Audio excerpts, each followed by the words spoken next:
You open your banking app. You're not in crisis. No overdraft. No giant unexpected bill. Just curiosity. You scroll past the transactions. Rent, utilities, a subscription you forgot you had, another charge you don't recognize right away. You check the balance and think, okay, I should be doing better than this. You earn money. You work hard. You're not reckless.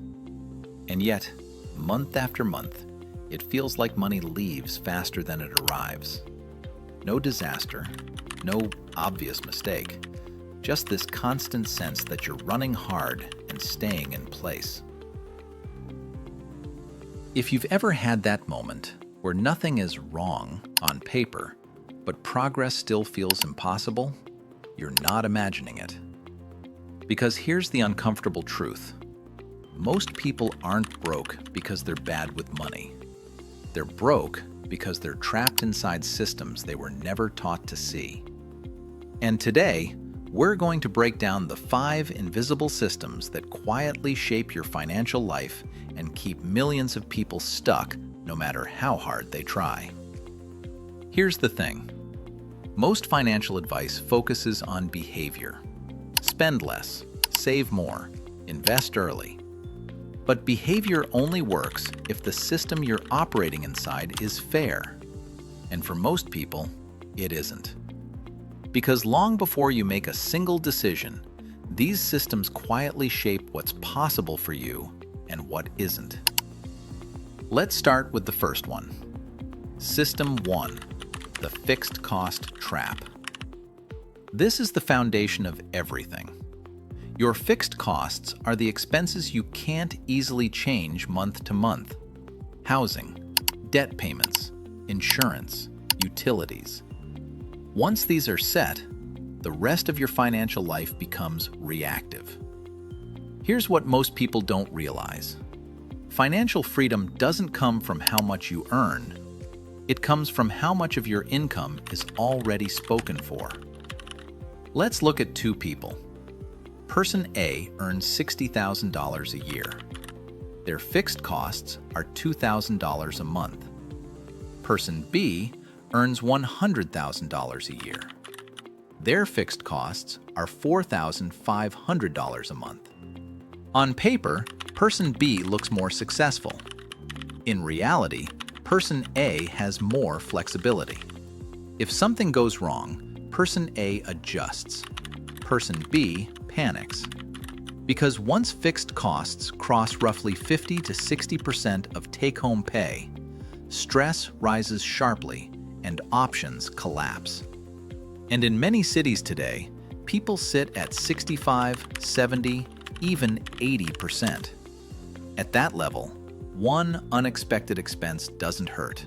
It destabilizes everything. This is why budgeting often fails. You can't budget your way out of structural overload. Now, you might be thinking, but housing is expensive. What am I supposed to do? That's exactly the point. The system normalizes high fixed costs early, locking people into fragile positions before they ever build buffers. That's System 1. System 2, the debt gravity system. Debt isn't just a financial tool, it's a gravity well. Once you're inside it, everything gets heavier. Student loans, car payments, credit cards, buy now, pay later plans. Each one reduces your future flexibility in exchange for present relief. Here's what most people don't realize. Debt doesn't just cost money, it steals time. If you're paying $600 a month in combined debt payments, that's $7,200 a year that never becomes savings, investments, or freedom. Over 30 years, that's more than $200,000 before interest. That's not a discipline problem, that's structural. And psychologically, debt changes behavior. When payments are due every month, your nervous system stays in threat mode. You become risk-averse. you avoid change.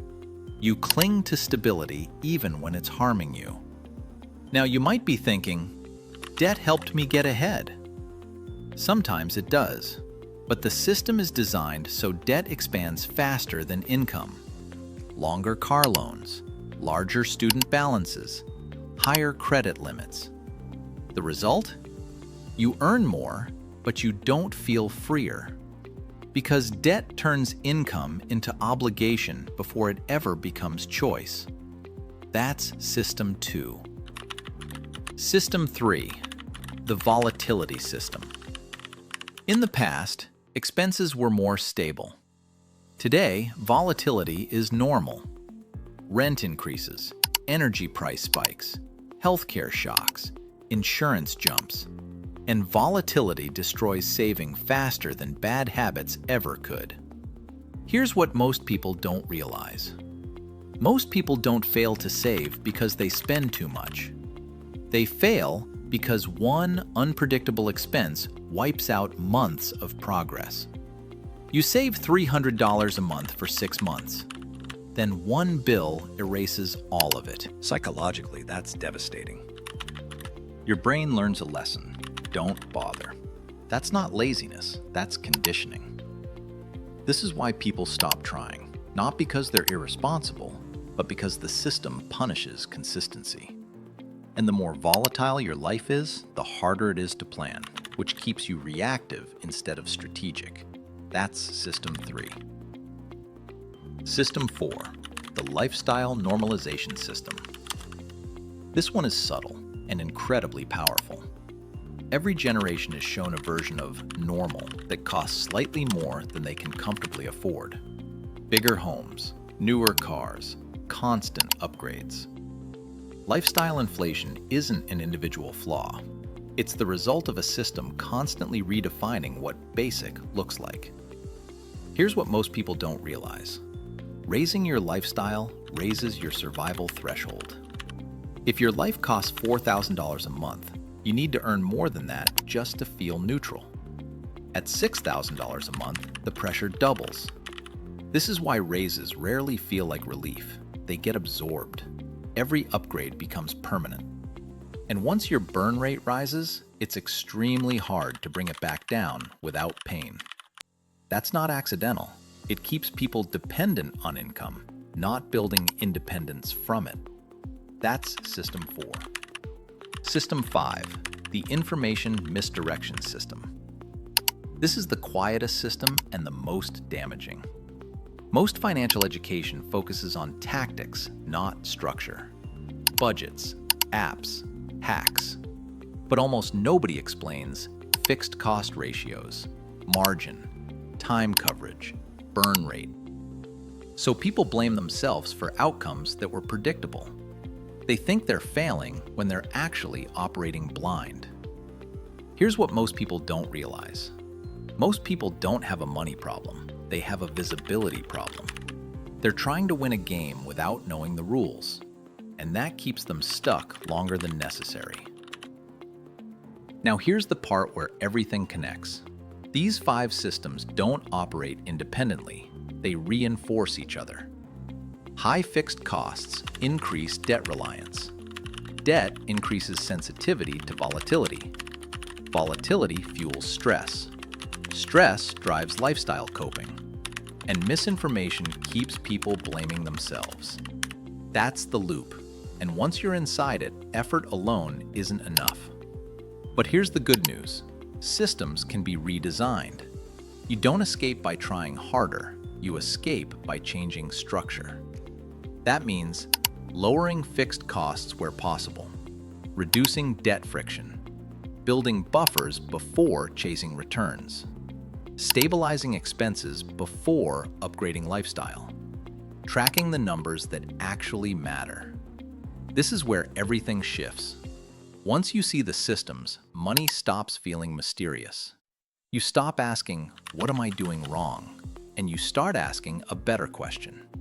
What system am I operating inside, and how do I change it?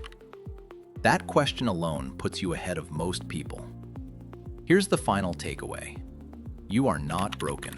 You are not lazy. You are not bad with money. You've just been living inside invisible systems that quietly extract time, energy, and income. Once you can see them, they lose power. And once they lose power, progress becomes possible. If this video helped you see your financial life differently, subscribe. This channel exists to explain the systems behind money, not to shame people for struggling inside them. Thanks for watching.